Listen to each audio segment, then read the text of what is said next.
मैं जहां तक रंजीत को जानता हूं, भले ही ये गरीब का बेटा हो, लेकिन एक खासियत है इसकी कि ये अपने बच्चों की दूध का पैसा भी मोशन मूवमेंट में लगाता है। इतना बड़ा दिल नहीं होता सब लोगों के पास, अमीरों के पास तो वैसे नहीं होता। इतनी बड़ी हिम्मत भी कोई गरीब ही जुटा सकता है कि वो अपने हिस्से का, अपने बच्चों के हिस्से का भी अपने महापुरुषों के नाम कर दे, क्योंकि वो अपने महापुरुषों के संघर्ष को समझता है। याद करो, ये आगरा की धरती है। ये पैगाम है भारत के हर कंटेंट क्रिएटर के नाम। जय भीम जय भीम।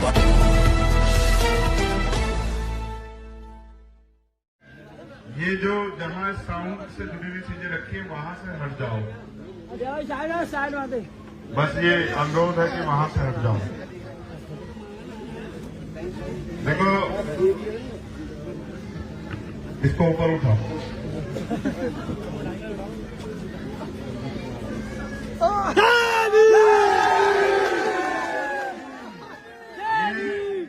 रंजीत है, आपका अपना बच्चा, आपका अपना बेटा, आपका अपना भाई।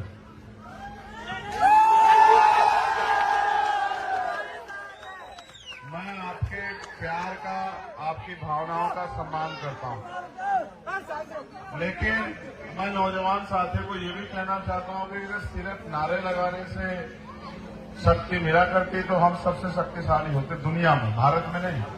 क्योंकि हमारे लोग बाबा साहब अम्बेडकर के सबसे ज्यादा नारे लगाते हैं नहीं लगाते हैं, लेकिन राजनीतिक हैसियत तो हमारी सबसे ज्यादा कमजोर है। तो इसका मतलब खाली नारे लगाने से शक्ति नहीं मिलेगी। अब मेरी बात पे आप गौर करो। मैं अपने महापुरुषों को नमन करता हूँ। मेरी माताएं बहनें यहाँ उपस्थित, पहली बार नहीं आया है चुनाव तो हर 5 साल बाद आता है। उससे पहले भी आता है चुनाव, कभी विधानसभा का, कभी लोकसभा का, कभी और कोई अन्य चुनाव आते रहते हैं।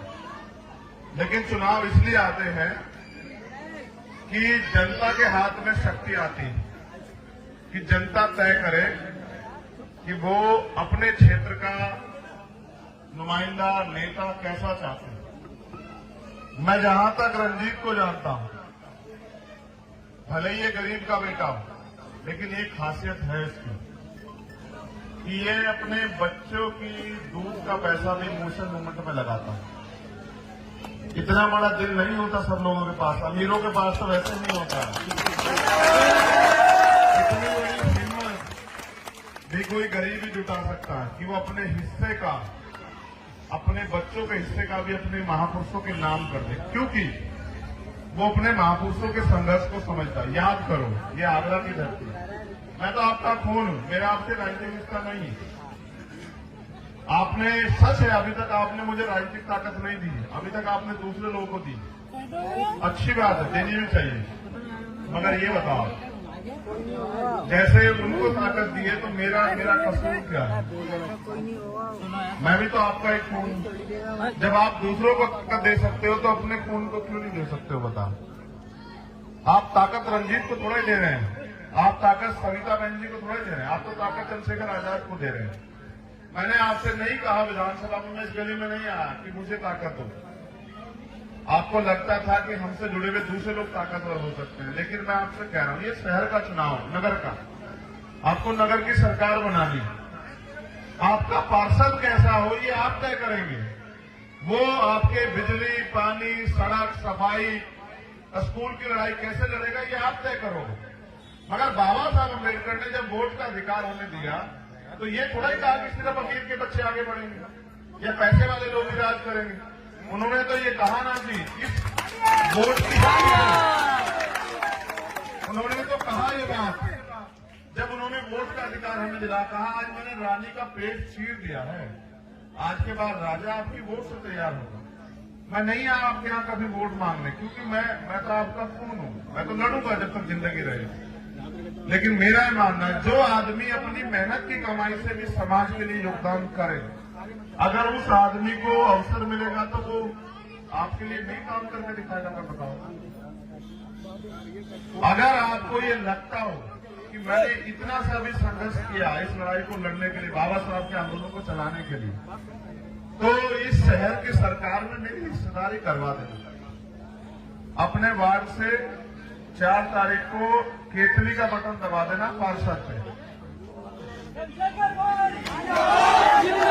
इधर आपने पार्षद का बटन दबाया केतली का, इधर अमीरों को झटका जोर का बड़े प्यार से लगेगा। उनको लगता है कि गरीब कीड़े मकोड़े हैं और ये इनको रोजी रोटी सम्मान मिले ना मिले कोई फर्क नहीं पड़ता, मगर मेरा ऐसा मानना है कि बाबा साहब ने संविधान को लागू कराने के साथ ये सपना देखा था कि इस देश में व्यापक सामाजिक, आर्थिक, राजनीतिक गैर बराबरी खत्म हो जाएगी। आज तक भी नहीं खत्म हो पाई, इसलिए वो गैर बराबरी खत्म हो, उनका अधूरा सपना पूरा हो तो उनके बच्चों को कुछ ना कुछ कुर्बानी देनी पड़ेगी। तो मैं यहाँ बहन सविता सिंह जी के लिए और अपने छोटे भाई के लिए मैं आपसे मदद मांगने के लिए आया, गरीब के बेटे के लिए, कि उसकी मदद कराना।